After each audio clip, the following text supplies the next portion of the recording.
روایت امام مسلم است. حضرت روایت میکرد در همین شأن همین آیت که میگوید روز حضرت ابوبکر صدیق بیرون از خانه شدند، وقتی که میگد حضرت عمر هم میگد از خانه بیرون شد، نگاه کرد که در گرمی آفتاب حضرت ابوبکر در بیرون است.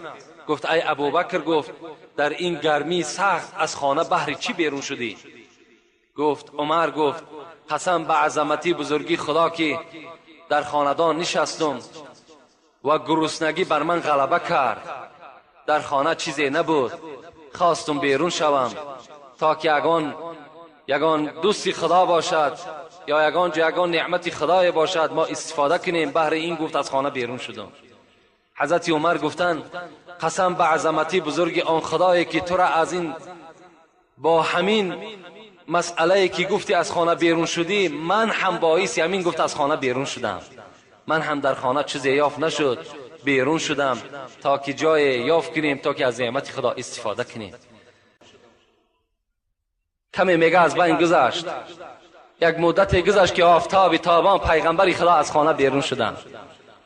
نگاه کردن که یار اول و یار ثانی ابوبکر و عمر، سردارهای پیرانسالهای اهل جنت در آفتاب تابان در بیرون ایستادند. پرسان کرد ابوبکر، عمر، در این گرمی تسبان شما را چی وادار کرد که بیرون از خانه شیم؟ گفتند رسول اکرم جای شرمش نیست، قسم به عظمتی بزرگی خدا که ما گرسنه ماندیم، چیزی در خانه یافت کرده نتانستیم. رسول اکرم میگه گریان شدن، گفتند ابوبکر، عمر، قسم بر آن ذاتی که جان محمد در دست اوست، من هم باعث همین از خانه بیرون شدم، من هم در خانه چیزی نیافتم، ما هم گرسنه ماندیم، بیرون از خاندان شدیم. و هر چه میگه از پی پیغمبر خدا خانه یک انصاری رفتند. با بعض روایت این جابر بود، میگه حضرت جابر بود، میگه خانه جابر رفتند، در را تق تق کردند. عائله جابر میگه از خانه بیرون شد و مجرد این مهمان ها را دیده حضرت دست و پاش میگه مثل شکسته شد که این گونه مهمان ها در خاندان هر کس مهمان نمی شود. گفتن مرحمت. گفتن پیغمبر خدا ابوبکر، عمر، مرحمت. گفتن شوهرت کجاست؟ گفت برای آب شیرین بیرون از خانه شدند، یعنی طلب آب رفتند، برای آب کشی رفتند. حضرت میگه در خاندان نشستند. یک زمان گذشته بود که این انصاری، این جابر میگه در خانه در آمد. وقتی دید پیغمبر خدا را، ابوبکر، عمر، دیگر هیچ خرسندیش دیگر میگه حد کنار نداشت که محمد در خانه من مهمان شده است، من یک عادی امتی پیغمبر خدا هستم. ابوبکر و عمر اینها یک چراغ امت پیغمبر خدا در خاندان من مهمان شدند.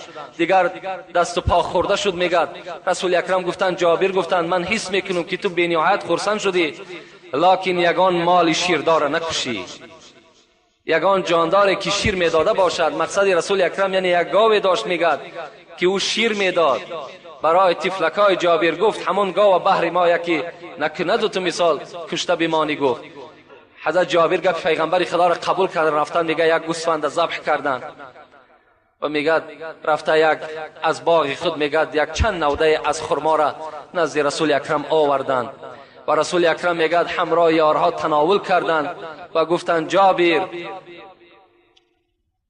ای امتی من، اگر علاج باشد فاطمه هم در خانه گرسنه است. فاطمه هم گفت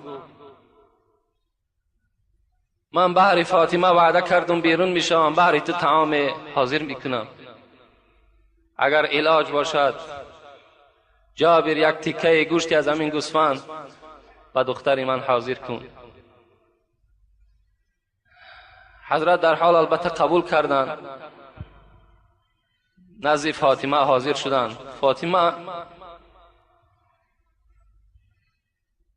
از روی حسن میگد بسیار و پیغمبر خدا مانند بودند و رسول اکرم میگد بسیار فاطمه را دوست می داشتند و دائم در یاد همین فاطمه بودند و حضرت فاطمه را خدا رحمت و مغفرت کند، همگی 23 سال حیات دیدن از دنیا گذشتند.